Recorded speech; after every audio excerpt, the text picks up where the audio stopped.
Host Evan Onstadt. This is Sunday Morning Matters. Hey, good morning. Thanks so much for joining us here on this Sunday. Hope you had a great 4th of July. Our reps in Congress, they were home for the week, but of course there's plenty still waiting for them back in Washington. There's the midterms, of course. It's always election season, it seems. But there's big issues, too, unresolved ones. Issues like immigration and foreign trade.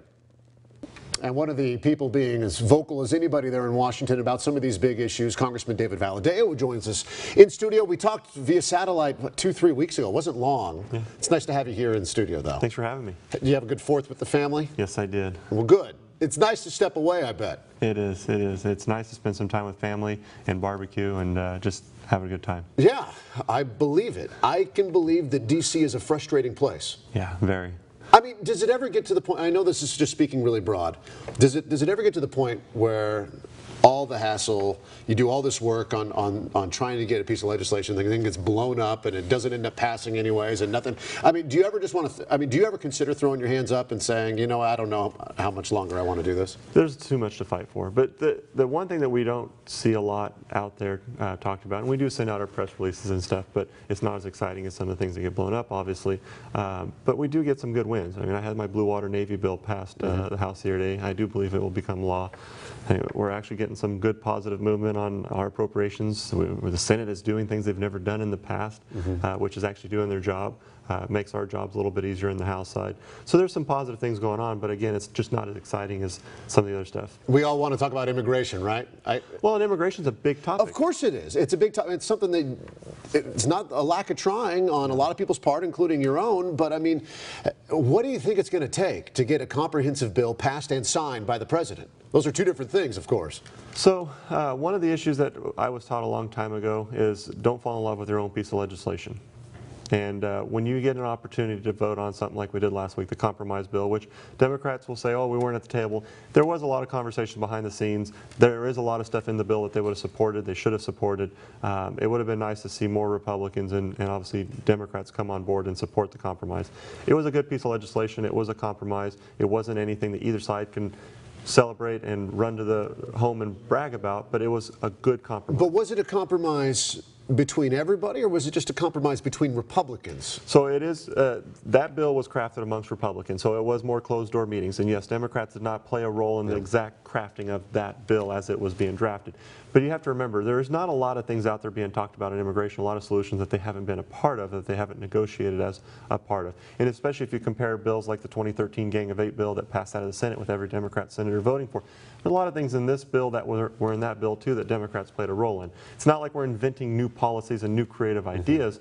I mean, at the end of the day, there's pretty much the same ideas being thrown together and saying, oh, this should get some support. But it just seems like right now there are so many, there's polar opposites for when it comes. For example, I just talked to Congressman Costa, I think last week, 2 weeks ago, and he said that he thinks Democrats are going to need a path to citizenship, or at least legal status with the probable path to citizenship, not just for the DACA recipients, but for just about everybody who's here, you know, without documentation at this time.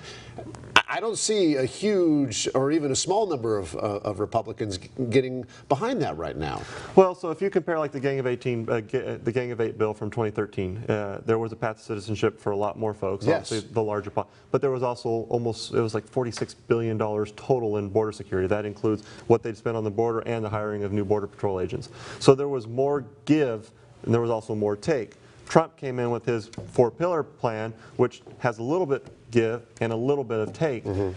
It wasn't as big of a deal, but it was a step in the right direction. It was a partial of that big bill that had a lot of Democrat support, and for some reason they wouldn't support it now. Well, I just wonder, even though now, if Democrats said, we will give you $100 billion to use however you want at the border, but give us a path to citizenship, I don't see, I don't know. I mean, I just don't see that being like, all right, sure, we'll take the deal. No, and you're right. You're not going to get uniform every single Republican out there to support it. But there is a bunch of Republicans who would be at the table and would want to negotiate with that. I don't necessarily think we want to spend $100 billion or whatever the number is. No, I know. And I get that you're just trying to make an example of it. But this is a campaign year. This is an issue that people like to have in campaign years, and we had an opportunity the other day to send it off to the Senate and continue the debate, and it failed, and that was a huge frustration for all of us. Yeah. Isn't it always a campaign, though, doesn't it seem? Especially with these 2-year cycles that you guys are in the House. As soon as you guys in one, then you got to step into another one, and it just seems you got to do next challenge. You know what I mean? It's a nonstop cycle. Yes, there is a lot of that, but there are a lot of us that still believe that doing good policy and doing our jobs in Congress is how you get reelected. If you're not doing your job and doing your best to advance legislation that your district wants you to do, they're not going to reelect you. And getting in the way and just saying no to everything is not a solution. And I feel like that's what happened last week. A lot of folks that got in the way and just said no instead of saying, we don't love this bill, but there are a lot of things here. There was protections in there for kids that are here, no fault of their own, dreamers, so they wouldn't be deported. There was protection to keep families together. And yes, there was a portion of what President Trump wants to help secure the border, which I don't think that should be a partisan issue as well. There's a little bit of everything in there, and there was enough to get, I believe, enough support from those who really, truly want to see something get done. I want to ask you about tariffs. You wrote a letter a couple months back to a U.S. trade representative saying, and it was co-signed, I think, by Denham, Costa, some other people, saying that you're concerned about a trade war, really, based on these tariffs. I think at the time it was the one to China, the steel and aluminum. 2 months later, are those fears still there? Yeah. No, the fears are still there. We're still continuing to put pressure on the administration. And yes, I had sent letters. I sent multiple letters to different folks in the administration, obviously to our trade representative, Lighthizer. We've sent some letters that direction as well, but also conversations that I've had every opportunity in person to mention things as well. To the conference, making sure that different representatives, depending on what committee they're on, especially Ways and Means with trade policy under their umbrella, making sure that our concerns are heard. So the issue on trade is important to us. The Central Valley depends on trade. But for years, we've also struggled with issues with trade. And so even on the way here today, talking to a farmer in Kern County who exports a lot of grapes, he says that we've got to get some of our concerns that we've had trouble with for years addressed, and President Trump is doing something about it, which we've not had in the past. Not all of us agree with the rhetoric, not all of us agree with the way he's going about it, but we can't just ignore the issues we've been having for years either. So you're saying it would be unfair to say that farmers categorically are not happy about what the president's doing with the tariffs and what is some of his talk right now? I think it's fair to say that they're concerned, but it's also fair to say that they were also very concerned when when our past administration wasn't doing anything, and the administration before that wasn't doing anything. So having a dialogue, putting some pressure on some of our trading partners to make trade as fair as possible so that everyone benefits is something that farmers do want to see. Yeah, so what is the play here? And we got a little bit less than a minute. I mean, so when you're talking to people in the administration, you obviously say that things can be done. You don't want a full-on trade war because obviously that hurts farmers. Well, and I was down in Mexico City last year. I met with some of our counterparts there. There's opportunity there to make concessions on both sides that are helpful to both sides, things that will make trade easier and simpler. On the dairy side of things, with Canada, there is some real concessions that have to be made there. This Class 7 they've got where basically they just dump excess product on the marketplace really has a negative impact on prices.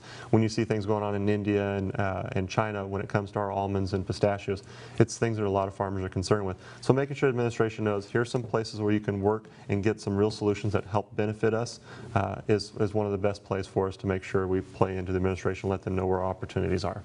Congressman, always nice to have you stop by the studio. We appreciate it. No, thanks for having me. Absolutely.